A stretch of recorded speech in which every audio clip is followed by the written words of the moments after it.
আচ্ছা, হাত উঠাইলাম, উঠানোর পর এবার হাত বাঁধলেন। তিরমিজি শরীফের 252 নম্বর হাদিসে আছে, নবীজি সাল্লাল্লাহু আলাইহি সাল্লাম কানা ইয়াউম্মুনা, আমাদের ইমামতি করতেন। রাসূল সাল্লাল্লাহু আলাইহি সাল্লাম, রাসূল আকরাম সাল্লাল্লাহু আলাইহি সাল্লাম ইমামতি করতেন। নবীজি সাল্লাল্লাহু আলাইহি সাল্লাম কি করতেন? ইমামতি করতেন। ফায়াকুযু শিমালা, নবী সাল্লাল্লাহু আলাইহি সাল্লাম বাম হাতকে ধরতেন। ইয়াকুযু শিমালা, নবী সাল্লাল্লাহু আলাইহি সাল্লাম বাম হাতকে ধরতেন। বিয়ামিনিহি, ডান হাত মুবারক দ্বারা। নবী সাল্লাল্লাহু আলাইহি সাল্লাম, ঠিক আছে, রাসূল আকরাম সাল্লাল্লাহু আলাইহি সাল্লাম ইয়াকুযু শিমালা, বাম হাতকে ধরতেন। বিয়ামিনিহি, ডান হাত দ্বারা। খুব মন দিয়ে বুঝেন, তিরমিজির 252 নম্বর হাদিসে পাইলাম বাম হাতকে ডান হাত দিয়ে ধরতেন। কবজি, বাহু কিছু পাইলাম না, শুধু এতটুকু পাইলাম নবীজি ডান হাত দিয়ে বাম হাত ধরতেন।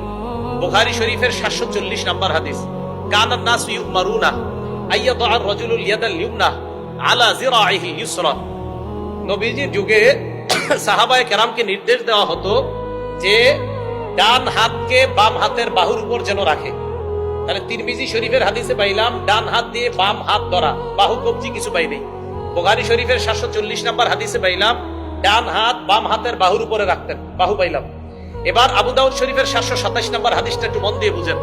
এই হাদিসের মধ্যে আসছে কিভাবে, আমার দিকে তাকান, আপনি কষ্ট করেন না। এবার দেখেন, আবু দাউদ শরীফের 727 নম্বর হাদিসে আসছে, রাসূল সাল্লাল্লাহু আলাইহি সাল্লাম ওয়াদা ইয়াদাহুল ইউমনা, নবী সাল্লাল্লাহু আলাইহি সাল্লাম তার ডান হাতে রাখতেন আলা যহরি কাফফিহিল ইউসরা, বাম হাতের উপরে রাখতেন। এবার দেখেন অনুবাদটা কিভাবে রাখতেন, এমন ভাবে রাখতেন আলা যহরি কাফফিহিল ইউসরা ওয়ার রুসকি ওয়াস সাইদি। নবীজি ডান হাত দিয়ে বাম হাত এমন ভাবে ধরতেন যে ডান হাতটা বাম হাতের তালুর পিঠের উপর থাকতো। দেখেন পিঠ, এরপরে পাইলাম ওয়ার রুসকি ওয়াস সাইদি, কবজি এবং বাহু। এবার দেখেন তো এইভাবে প্রথমে আসেন, এই যে ডান হাত দিয়ে বাম হাত ধরলাম, এতটুকু, এটা হাত কিনা বলেন, এটা বাম হাত কিনা, এটা ডান হাত কিনা, এই হাত ধরলাম, এতটুকু বুঝলাম হাত ধরছি। তাহলে তিরমিজি শরীফের 252 নম্বর হাদিস, আমি হাত ধরলাম। এবার আসেন বুখারী শরীফের 740 নম্বর হাদিস, বাহু। দেখেন তো আমার আঙ্গুলগুলো কোথায় আছে, আর আঙ্গুল কোথায় আছে, বাহু। তাহলে বুখারী শরীফের 740 নম্বরও মানলাম। এবার দেখেন তো আমার এই আঙ্গুল কারে ধরছে, কবজি। কাকে ধরছে, কবজিকে ধরছে, রুস ওয়াস সাইদ। এবার দেখেন 727 নাম্বার হাদিস মানলে ডান হাত দিয়ে বাম হাত ধরা হয়ে যায়, ডান হাতকে বাম হাতের বাহুর উপরে, এই যে বাহুর উপরে রাখা হয়ে যায়, ডান হাত দিয়ে বাম হাতের কবজিও ধরা হয়ে যায়। যদি কবজির উপর আমল করেন আপনি, বাহুর হাদিসের উপর আমল হয় তথা বুখারী 740 এর উপর আমল হয়। ডান হাত দিয়ে বাম হাত ধরা তথা তিরমিজি 252 হাদিসের উপর আমল হয়। আবু দাউদ শরীফের 727 নম্বর হাদিসের উপর আমল হয়। আমি এই আমল কেন করি? আমি আল্লাহ রসুলের 3টা সুন্নাহের সওয়াব পাওয়ার জন্য আমি কবজি ধরি। রাসূল সাল্লাল্লাহু আলাইহি সাল্লাম বাহুর কথাও আমরা পাইলাম, হাত ধরার কথাও পাইলাম, কবজি ধরার কথাও, 3টা বর্ণনা সহিহ। তাহলে বুখারীর উপর আমল হয়, তিরমিজির উপর আমল হয়, আবু দাউদ শরীফের উপর আমল হয়। এমন একটা পদ্ধতি আপনারা যেই শিখায়, এই পদ্ধতিটা যেই জায়গায় আপনারা শিখায়, ওই জায়গার বা ওই শাস্ত্রটার নাম হানাফি ফিকহ। এই শাস্ত্রটার নাম কি? ফিকহ, হানাফি ফিকহ। তো হানাফি ফিকহ তো আপনাকে 3টা সুন্নাহের আমল শিখাইলো। হানাফি ফিকহ আপনাকে সুন্নাহ বাদ দিতে বলে নাই, এটা বাদ দিয়ে দাও, বরং 3টা সুন্নাহের উপর কিভাবে আমল হয় এটা আপনাকে হানাফি ফিকহ শিখাইছে। এইটাই হানাফি ফিকহ।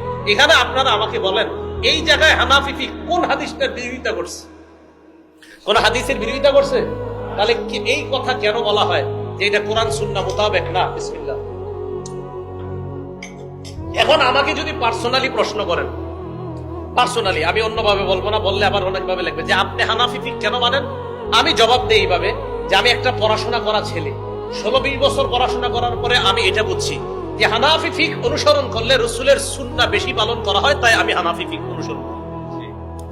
রাসূলের সুন্নাহ বেশি পালন হয় তাই আমি এটা করি। আপনাদেরকে আমি দেখাই দিচ্ছি, এইভাবে হাদিস মানলে রাসূলের 4টা সুন্নাহ পালন হয়, এইভাবে হাত ধরলে রাসূলের 3টা সুন্নাহ পালন হয়, তাই আমি হানাফি ফিকহ অনুসরণ করি।